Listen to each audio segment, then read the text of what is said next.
CPM কর্মীকে BJP মণ্ডলের যুব সভাপতি করার অসন্তোষ উত্তরপাড়ায় বিক্ষোভ বিজেপি কর্মীদের। জেলা সভাপতি জানান, বক্তব্য থাকলে অফিসে বলুক, রাস্তায় বিক্ষোভ করে না।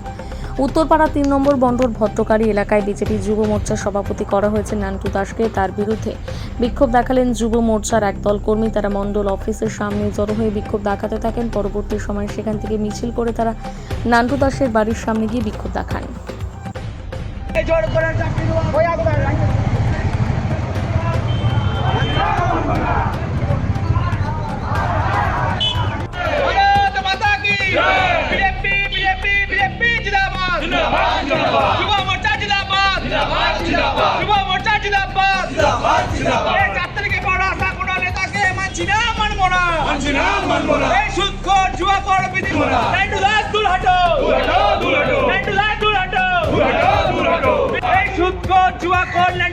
যুব প্রেসিডেন্ট মানছি না, মানবো না। এই সুৎখোর জুয়াখোর নান্টু দাসকে যুব প্রেসিডেন্ট মানছি না, মানবো না। এই সিপিএম এর দালালকে মানছি না, মানবো না। এই সিপিএম এর দালালকে মানছি না, মানবো না। এই সুৎখোর নান্টু দাসকে বিজেপির যুব মোর্চার প্রেসিডেন্ট মানছি না, মানবো না। ঘটনা ঘটেছে গতকাল রাত্রি 9টার সময় আমরা জানতে পারি। জেলা ভিত্তিক, জেলা থেকে জানানো হয় আমাদেরকে আমাদের মণ্ডল যুব সভাপতি, উত্তরপাড়া মণ্ডল 3-এর যুব সভাপতি নান্টু দাস বলে একজনের নাম ঘোষণা করা হয়েছে। তাকে আমরা পার্সোনালি কেউ চিনি না।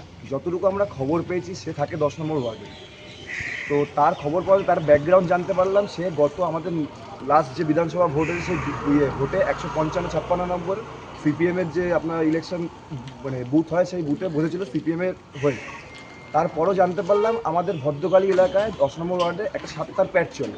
7টার প্যাড বলতে তাতে কিছু লোক, আমাদের এখানকার লোকাল লোক, তারাই 7টার প্যাডটা চালায়। সেটা আমাদের বিধায়ক জেতার পর থেকে, দীপান চৌধুরী জেতার পর থেকে 7টার ওই প্যাডটা বন্ধ সম্পূর্ণভাবে।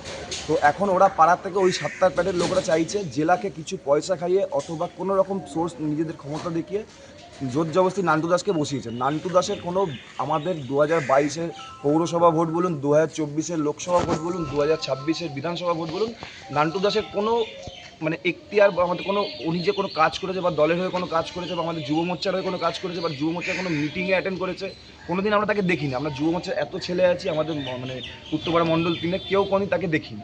সে হঠাৎ এসে বসে গেল। তারপরও তার ব্যাকগ্রাউন্ড, তার মিসেস, তার ওয়াইফ বউ যিনি আছে, উনি তৃণমূলে 10 নম্বর ওয়ার্ডের কাউন্সিলরের সঙ্গে প্রতিটা জায়গায়, প্রতিটা অনুষ্ঠানে, প্রতিটা মিটিংয়ে ঘুরতো।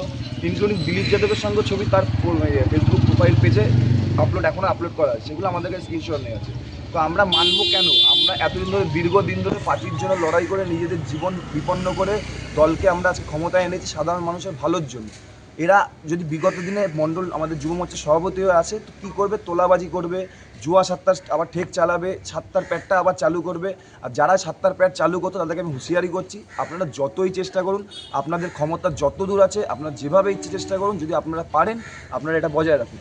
জেলা সভাপতিকে আমরা জ্বালিয়েছি। জেলা সভাপতি উনি বলছে আমার কোনো দায় নেই। আমাদের জেলা যে যুব মোর্চার যে সভাপতি আছে শুভ গড়ুই, ওনার ওপর দায় দিয়ে দিচ্ছে। ওনাকে ফোন করছি, আমরা ফোন পাচ্ছি না। সকাল থেকে ফোন অফ ছিল, তারপর উনি ফোন খুলেছে। সেই কারণে মণ্ডল অফিসের সামনে বিক্ষোভ। সেই কারণে মণ্ডল অফিসের মণ্ডল সভাপতিকে আমরা জানিয়েছি। মণ্ডল সভাপতি বলছে সাংগঠনিক ডিসিশন, কিন্তু আমরা এই সাংগঠনিক ডিসিশনকে মানি না।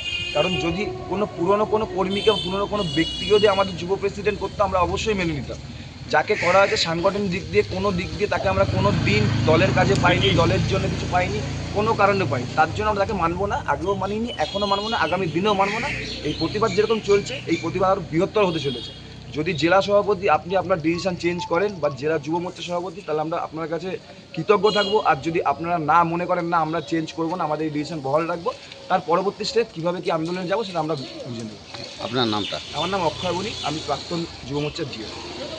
আপনাকে গতকাল যুব মোর্চার প্রেসিডেন্ট হিসেবে নির্বাচিত করা হয়েছে দলের পক্ষ থেকে, এবং তারপর থেকেই দেখা যাচ্ছে বিক্ষোভ যুবকর্মীদের মধ্যে। আজ মণ্ডল অফিসের সামনে বেশ কিছু যুবকর্মী জমায়েত হয়েছিলেন, তারা বিক্ষোভ দেখিয়েছেন। আপনার বাড়ির সামনে থেকেও বিক্ষোভ দেখিয়ে গেলেন তারা।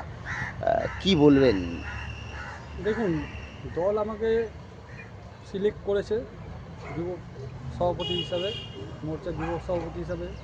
দল জানে যে আমি কাজ করতে পারবো, সেই জন্যই সিলেক্ট করেছে। এবার আমি পুরোপুরি আমার 100% দিয়ে কাজ করার চেষ্টা করব। এবার যারা অভিযোগ তুলছে সেগুলো সম্পূর্ণ ভিত্তিহীন আমার মনে হয়।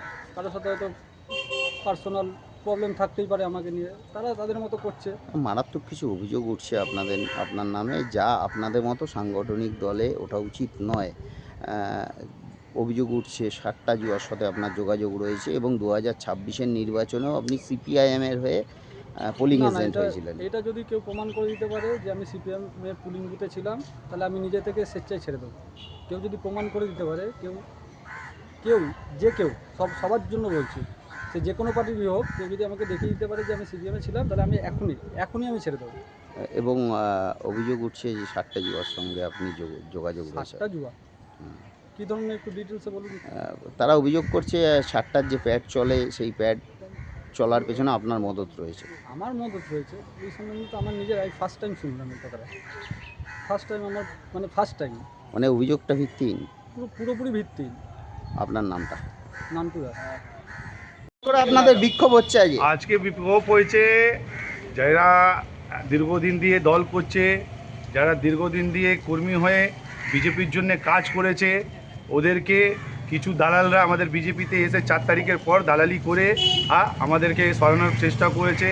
আমরা যে যুব প্রেসিডেন্ট যাকে চাইছিলাম, ওকে না করাতে অন্যজন সুদখোর জুয়াখোর নিজের মতো এরা করার জন্যে একজনকে করেছে, যাতে আমরা যুবর কোনো ছেলে জানি না, আমাদের মণ্ডলের কোনো কাকে করা হয়েছে? নান্টু দাস বলে কে, ওইটা জানি না। কিছুদিন আগে একটা নিউজ দেখেছিলাম, কোনো একটা নিউজ চ্যানেলে দেখাচ্ছিল হিনমোটরে ভূত। মনে হচ্ছে ওই নিউজ চ্যানেলটা জানতো কোনো একটা ভূত, ঠিক আছে, হিনমোটরে ঢুকেছে, ওই ভূতটাকে আমাদের প্রেসিডেন্ট করা হয়েছে। আমরা ওদেরকে প্রেসিডেন্ট মানছি না, মানবো না। এই বিক্ষোভ আমাদের সবসময় থাকবে যতদিন না ওকে সরানো হয়। মানে আপনারা যুবর যিনি প্রেসিডেন্ট, যাকে প্রেসিডেন্ট করা হয়েছে, তাকে মানছেন না? মানবো না। আমরা জানি না, কোনোদিন আমার সাথে দলের কোনোদিন পতাকা ধরিনি, কোনোদিন ব্যানার ধরিনি, ব্যানার লাগাইনি। 4 তারিখ আগে অবধি কোনোদিন ওকে দেখিনি। আচানক আমাকে বলবে যুব প্রেসিডেন্টও আছে, আমরা কি করে মানি ওকে? সেই কারণে বিক্ষোভ দেখাচ্ছেন? আমাদের বিক্ষোভ এই জন্য আছে, ও এই 26-এও সিপিএমের বুথে বসেছিল, ঠিক আছে, সিপিএমের দালাল হয়ে। বুথে এজেন্ট ছিল? হ্যাঁ, এজেন্ট ছিল। এজেন্ট ছিল। এবার আমরা ওকে মানবো। আপনার নামটা? আমার নাম বিবেক চৌহান।